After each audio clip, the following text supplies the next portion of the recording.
But penicillins, general important things about these drugs. So these penicillins have this beta-lactam ring, which is a 4-membered ring.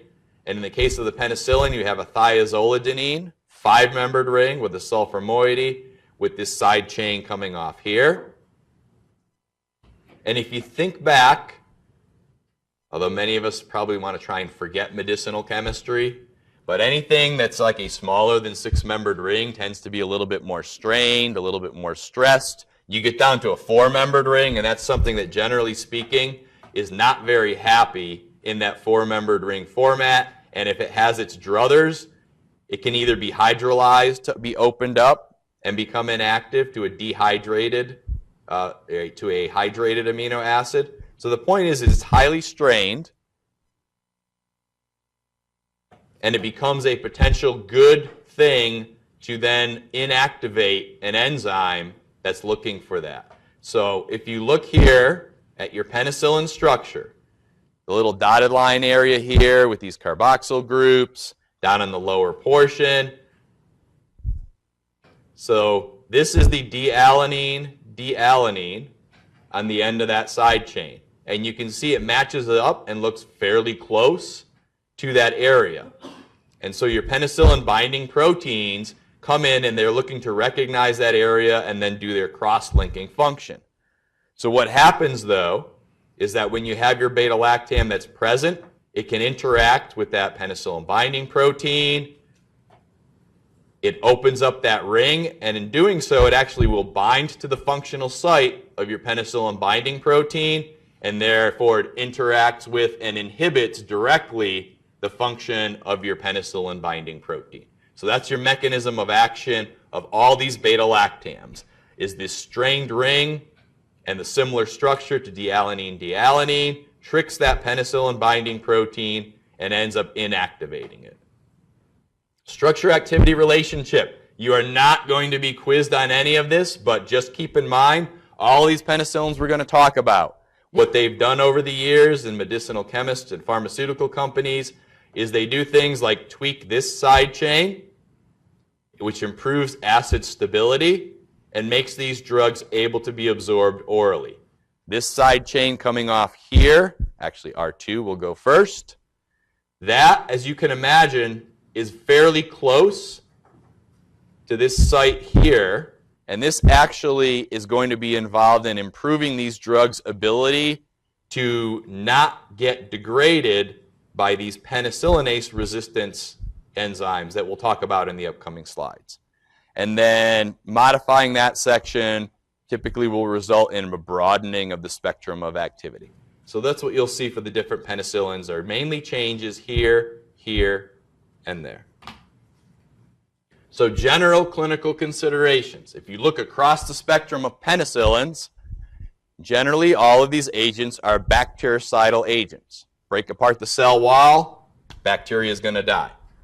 One of the important holes in the activity of all penicillins is that these drugs do not have activity against atypical pathogens. And these are the pathogens like chlamydia species, Mycoplasma pneumonia, Legionella, pneumophilia. And so this creates a slight problem when you're trying to treat patients specifically with pneumonia, because some of these atypical pathogens can cause a certain subfraction of all pneumonias.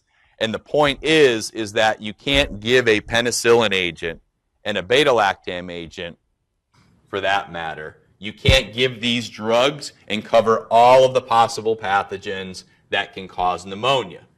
So I don't know if you guys have gotten your focused pneumonia talk yet. No, yes, no.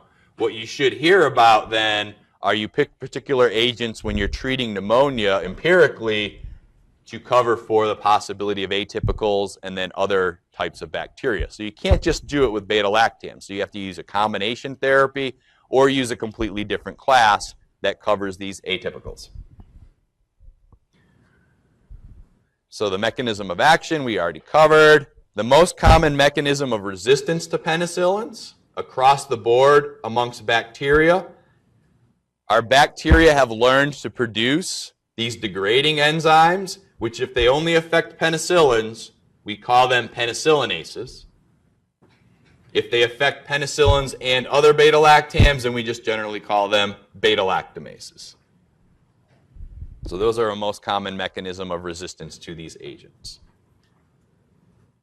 The other mechanism, which is rare in terms of numbers of species, but if you look at the spectrum of infections caused by staphylococci and streptococci, they're very, very common pathogens in lots of different common infections. Skin infections, respiratory infections, things of that nature. So although altering that penicillin binding protein target is a rare occasion in terms of numbers of species, the numbers of infections caused by the ones that do it is high enough that it's a clinically significant resistance mechanism. So almost all bacteria produce degrading enzymes. Only a select few do, staph and strep. Only a select alter the penicillin binding protein. So we do at least have to keep that in mind from a clinically relevant resistance standpoint. These penicillin drugs, as a good general rule of thumb, are pretty well tolerated. So they're fairly reliably tolerated by patients. Most of the time you should be thinking about, and patients will experience gastrointestinal side effects, things like GI upset, diarrhea. The other most common adverse event that you'll grapple with is the spectrum of allergic reactions to beta-lactams, and we'll talk quite a bit more about that in the upcoming hours and how you should assess that. About 10% of patients at most will give you a history of allergic rash. It's up to you to decide if it's truly allergic or some sort of just adverse effect. So these drugs have minimal drug interactions, and it's because almost all of these drugs are predominantly cleared via renal clearance. So the kidney gets rid of these drugs from the body. So you have very few of these that have liver cytochrome P450 drug interactions. There are a couple of exceptions. There are these two drugs called nafcillin and oxacillin that have a pretty significant hepatic elimination component to their elimination from the body. So because of the kidney clearance of almost all these drugs, what you should remember whenever you're prescribing a penicillin is, oh, I better check this person's renal function, because in many cases, if they do have renal dysfunction, you'll need to look up a dosage adjustment. Or after a while, you kind of remember, oh, at a certain creatinine clearance, I need to do a 50% dose reduction or something like that. So it's probably one of the most important things to remember about the penicillin drugs is renal clearance, dose reductions, and renal dysfunction. So you can see within the penicillins, we have 5 different classifications, and these are generally made via spectrum of activity of these agents. And we'll go over each one of these specifically, but we have natural penicillins, ones that are targeted specifically against staph, aminopenicillins, what we call anti-Pseudomonal or extended spectrum penicillins, and then we have many of those drugs but paired up with beta-lactamase inhibitor combinations that we'll talk more about. We'll start off with the natural penicillins, which is the easiest class to remember of the penicillins. So as I go through these slides, you're going to see drugs that I've specifically bolded, which I think they're all green. There might be some that are blue. I can't remember. But those are the ones, for my purposes, you should know, because they're the ones that we use clinically most commonly, and they're a good representative example of that class. And I'll be sure to reiterate to Dr. Diekhaus that for testing purposes, they should also focus on those drugs and not throw in some random ones that I didn't highlight or didn't mention. So anything you see it's green or blue, those are drugs that are representative examples from that class. And whenever possible, I've tried to keep it to like 1 or 2. So natural penicillins, this is our original penicillin product. I do not require you to, and I think historically Dr. Diekhaus has also ascribed to this as well. You don't need to know differential routes of activity for purposes of this class, and we also will stick with generic names of these. So we're not going to require you to know name brand and generic. That's something we torture our pharmacy students with, not you guys. So we have penicillin. There are a variety of different products, though, that are available, longer-acting depot injections for certain types of infection. These are narrow-spectrum drugs. You should never, there may be a couple of minor exceptions, but you shouldn't be prescribing plain old penicillin empirically before you know what's causing the infection. It's too narrow-spectrum. There's too great of a chance of you missing a possible causative pathogen. These are mainly active against streptococci and enterococci, but we do have resistance issues in both of these pathogens. There's about a 50-50 chance of penicillin resistance in Streptococcus pneumoniae species, and just about all staphylococci are resistant to penicillins. These have some narrow anaerobic activity. They still are a drug of choice for syphilis, poor against gram-negatives. And these are the little snippets that I've taken out of the bug drug tables that I won't exhaustively go through. Go back and look at them at your leisure. But you see a heck of a lot of red and a heck of a lot of yellow, regardless of what bacterial species that you're talking about. So narrow spectrum agents. Very limited uses. Once we get documented susceptibility, you can sometimes use them for mainly streptococcal types of infections. Strep throat, meningitis, syphilis, things like that. So those are just some examples of current uses of penicillins. Of penicillin, I should say, not penicillins. So this is the natural penicillin. So all right, penicillin was the first drug to be isolated, made in large quantities via batch fermentation.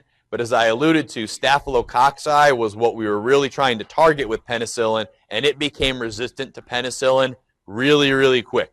Like within the first year of it being used clinically, there were already resistant staph that were reported to plain old penicillin. And the reason for that we eventually discovered were the production of these degrading enzymes, which in the case of ones that are focused only on penicillin, we call them penicillinases. And what they do, so this is just prototypical of what bacteria do for all kinds of things. They evolve fairly rapidly, and a lot of times they will repurpose a previous enzyme for some other similar purpose but slightly different. So in the case of penicillinases, if you look at them structurally and from a DNA and genetics material, they are proteases that evolved from penicillin binding proteins. So the penicillin binding proteins are the target for penicillins and beta-lactams. The bacteria then develop this thing that's similar enough that it's going to interact physicochemically with your beta-lactam. But what this enzyme actually then does is it opens up that four-membered ring and inactivates your beta-lactam or your penicillin before it can go and interact with the penicillin binding protein. So these are degrading enzymes that reduce the functional concentration of the drug, and they then stop it from being able to inhibit cell wall synthesis. And these are highly effective enzymes. You only need small amounts of the enzyme to destroy large amounts of the drug.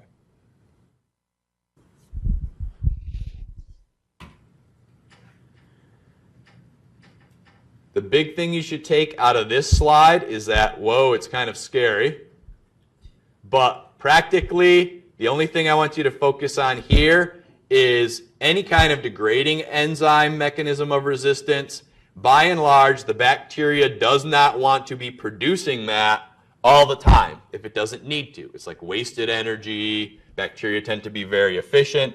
And this just shows you that these penicillin degrading enzymes are an inducible process where the bacteria senses the presence of the beta-lactam, which then triggers production of beta-lactamase to come in and get rid of it. And when the concentrations go down, the signal to produce it decreases, and then you no longer get as much. So this is like an inducible phenomenon that can get turned on when it's needed, turned off when it's not.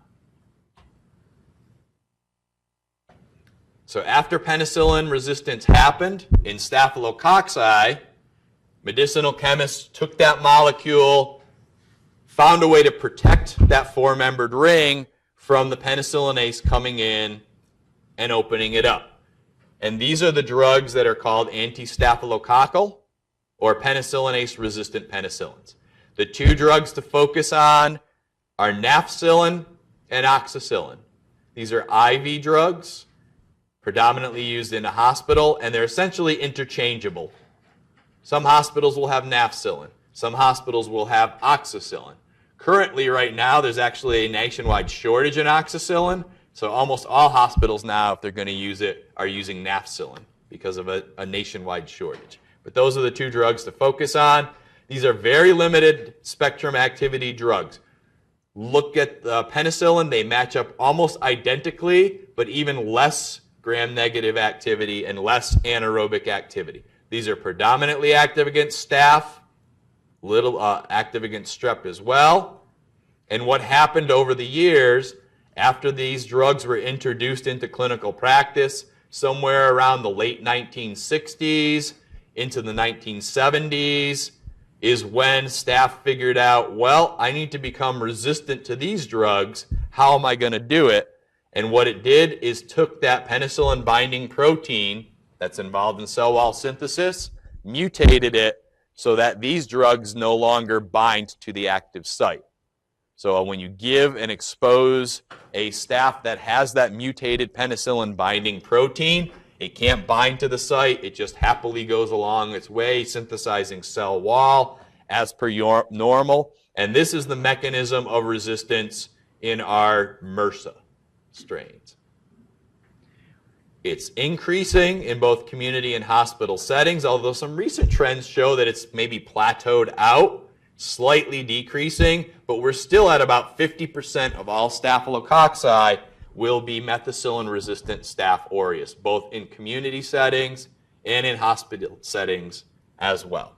So these are the anti-staphylococcal penicillins. That's what it looks like on the bug drug table, mainly a strep and methicillin-susceptible Staph aureus drug. These are used whenever staph are a common cause of an infection, so skin infections, bone infections, heart infections, things like that. I already alluded to one of the other unique things about these drugs is that they are predominantly hepatically eliminated, so you don't necessarily need to worry about dose reductions for mild, moderate renal dysfunction with nafcillin and oxacillin, but because of that hepatic elimination, you do need to consider a couple of liver-focused things. Anytime you put a patient on these drugs, they can mildly irritate the liver and cause elevations in your LFTs. So checking LFTs once every week or two in someone on these, if they're on a longer-term course, is a reasonable thing to do to ensure safety of the drug. And they do have some very, very mild effects on the cytochrome P450 systems. Enough that I wouldn't enough that I would probably want to just double check via many of the electronic drug interaction screening programs that are out there to make sure that it's not a drug a patient is taking that has a very narrow therapeutic window, that this could be enough to cause a clinically significant drug interaction. But by and large, you're not going to find any serious drug interactions. But you should still think about it and double check in a patient on other P450 cleared drugs. So our aminopenicillins were our first development of penicillins that had better activity against gram-negative aerobic bacteria. The available agents that we have, so we have two aminopenicillins that are products just by themselves, and that's ampicillin and amoxicillin. And to try and make these drugs better, they were developed into combination products with a separate molecule that is designed to inhibit those beta-lactams from chewing up the active molecule, Beta-Lactamase Inhibitors. And the two drugs that are clinically used fairly widely are ampicillin sulbactam. So if somebody's in a hospital and we want to give them an aminopenicillin, we give this drug ampicillin sulbactam, and that is the beta-lactamase inhibitor compound. If the patient is an outpatient and we want to give them an oral version, this is amoxicillin clavulanate or augmentin. So this just shows you beta-lactamase inhibitors that were developed. They don't have that side chain like a prototypical penicillin molecule does. What that does is make them more acid stable. And what it also does by not having that side chain is that these molecules will preferentially fit into the catalytic site of those beta-lactamase degrading enzymes. So if you have equal concentrations of the ampicillin and the sulbactam in solution, and the bacteria is producing a beta-lactamase, the sulbactam is going to preferentially interact with the enzyme. And what that then does is it allows the ampicillin to stay active, target penicillin binding protein, and inhibit cell wall synthesis. And they call these things, they call them suicide inhibitors too, because when they interact with the enzyme, they will open up the ring, bind to, and inactivate the enzyme. So again, they preferentially interact with the beta-lactamase and restore the activity of, in this case, the aminopenicillin. So these drugs, as I mentioned to you, start to have some gram-negative activity. So they still have decent activity against gram-positives, though. So they still have decent anti-strep and anti-enterococci activity. And they start to get into, in the bug drug table, those respiratory gram-negatives, things like Haemophilus species, some enteric bacteria like E. coli. When you take amoxicillin or ampicillin and put on that beta-lactamase inhibitor, you're going to broaden the spectrum of activity to the point that you start to get some more enteric gram-negatives. So things like Klebsiella, for example. You get activity against MSSA, methicillin-susceptible staph, that are only producing penicillinase, right? Because that will be inhibited by the beta-lactamase inhibitor, which makes the amoxicillin or the ampicillin active against that staph. If it's a MRSA, doesn't have activity because it's a target site mutation, not a degrading enzyme resistance mechanism. So you get activity against MSSA, a little bit broader against gram-negatives, and you also improve activity against one key anaerobe, Bacteroides species. So many Bacteroides produce beta-lactamase. So by combining that product, you get better anaerobic activity. So you can see here, Ampamox alone, you see more green and more yellow in the gram-positive realm, in the anaerobic realm, and in the gram-negative realm as well. But still, we haven't gotten to the point where we have activity against some of these more resistant, nasty gram-negatives. So the last little point about aminopenicillins is just the slide that I throw in at the end for all the different drug classes. Like if you were to use the aminopenicillins, currently clinically, where are they going to be prescribed most often? So amoxicillin and ampicillin, because of the spectrum of pathogens, they still can be used at a reasonable frequency in infections like upper respiratory tract infections, that's the RTIs, things like otitis, urinary tract infections. Just an interesting aside, amoxicillin is a second-line agent for Lyme disease. And then because of that broader spectrum of activity and specifically better anaerobic activity, a lot of times you can see unison and augmentin used for things like intra-abdominal infections or more complicated skin infections where you're worried about anaerobes, like a diabetic foot infection, something like that. So those are where we use these drugs most often. So the anti-pseudomonal penicillins So again, that nasty Pseudomonas aeruginosa is like the holy grail of gram-negative activity. It's the toughest bug to get good, reliable activity against. So if you get an anti-pseudomonal drug, it's a very valuable antibiotic to have. So there used to be a number of just penicillin agents alone available. All of these drugs are no longer manufactured. They've been around for a while. And it isn't that they aren't good drugs. Antibiotics are not drugs that pharmaceutical companies make a lot of money off. In fact, many of them are loss leaders.